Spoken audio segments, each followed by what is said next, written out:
रामायण की अमृत धारा में आप सबका स्वागत है। सभी सुनने वाले सज्जनों को जय सिया राम जी।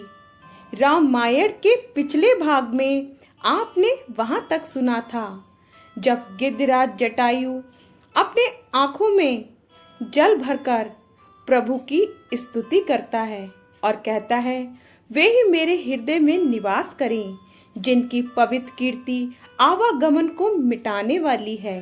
अब इसके आगे से अरण्यकांड भाग 9। सियापति रामचंद्र जी की जय, पवन सुत हनुमान जी की जय, उमापति महादेव जी की जय, जय जय सीताराम जी। दोहा। अविरल भक्ति मांगी बर, गिद्ध गयो हरिधाम, तेहि की क्रिया जथोचित, निज कर की नहीं राम। सियापति रामचंद्र जी की जय, निज कर की नहीं राम। सियापति रामचंद्र जी की जय।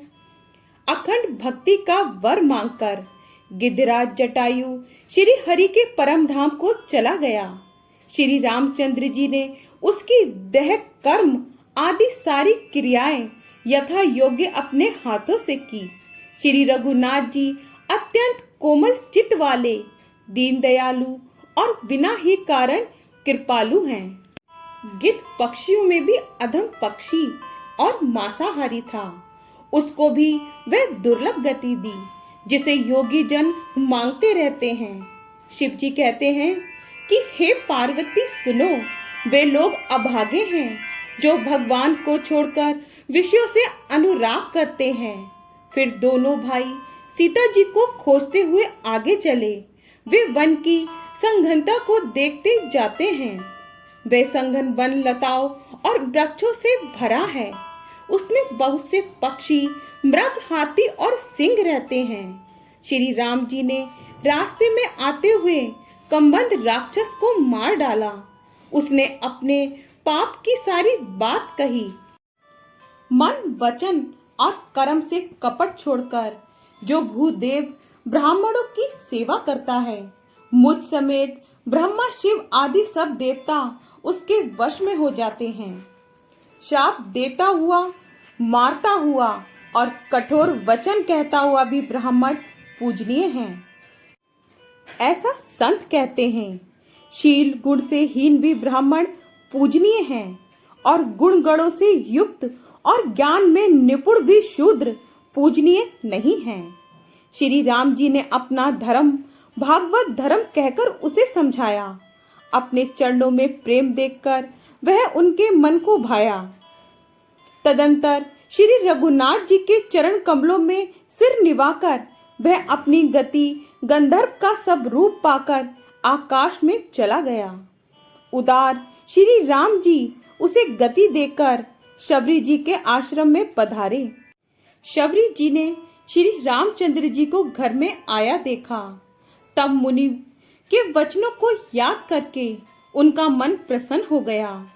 कमल नेत्र और विशाल भुजाएं, सिर पर जटाओं का मुकुट और हृदय पर वनमाला धारण किए हुए सुंदर सांवले और गोरे दोनों भाइयों के चरणों में शबरी जी लिपट पड़ी। वे प्रेम में मग्न हो गई। मुख से वचन नहीं निकलता। बार बार चरण कमलों में सिर नवा रही है। फिर उन्होंने जल लेकर आदर पूर्वक दोनों भाइयों के चरण धोए और फिर उन्हें सुंदर आसनों पर बैठाया। दोहा। कंद मूल फल सुरस अति, दिए राम कहु आनी, प्रेम सहित प्रभु खाए, बारंबार बखानी। सियापति रामचंद्र जी की जय, बारंबार बखानी। सियापति रामचंद्र जी की जय। उन्होंने अत्यंत रसीले और स्वादिष्ट कंद मूल और फल लाकर श्री राम जी को दिए। प्रभु ने बार बार प्रशंसा करके उन्हें प्रेम सहित खाया। फिर वे हाथ जोड़कर आगे खड़ी हो गई। प्रभु को देखकर उनका प्रेम अत्यंत बढ़ गया। उन्होंने कहा, मैं किस प्रकार आपकी स्तुति करूं? मैं नीच जाति की और अत्यंत मूढ़ बुद्धि हूँ, जो अधम से भी अधम है। स्त्रियां उनमें भी अत्यंत अधम हैं और उनमें भी है पाप नाशन। मैं मंद बुद्धि हूँ। श्री रघुनाथ जी ने कहा, हे भामिनी, मेरी बात सुन। मैं तो केवल एक भक्ति ही का संबंध मानता हूँ। जाति पाति कुल धर्म बढ़ाई, धन बल कुटुंब गुण और चतुरता, इन सब के होने पर भी भक्ति से रहित मनुष्य कैसा लगता है? जैसे जलहीन बादल दिखाई पड़ता है। मैं तुझसे अब अपनी नवदा भक्ति कहता हूँ। तू सावधान होकर सुन और मन में धारण कर। पहली भक्ति है संतों का सत्संग। दूसरी भक्ति है मेरी कथा प्रसंग में प्रेम। दोहा, गुरुपद पंकज सेवा, तीसरी भक्ति अमाने, चौथी भक्ति मम गुणगन, करई कपट तज गान, सियापति रामचंद्र जी की जय। करई कपट तज गान, सियापति रामचंद्र जी की जय। तीसरी भक्ति है अभिमान रहित होकर गुरु के चरण कमलों की सेवा। और चौथी भक्ति यह है कि कपट छोड़कर मेरे गुण समूह का गान करे।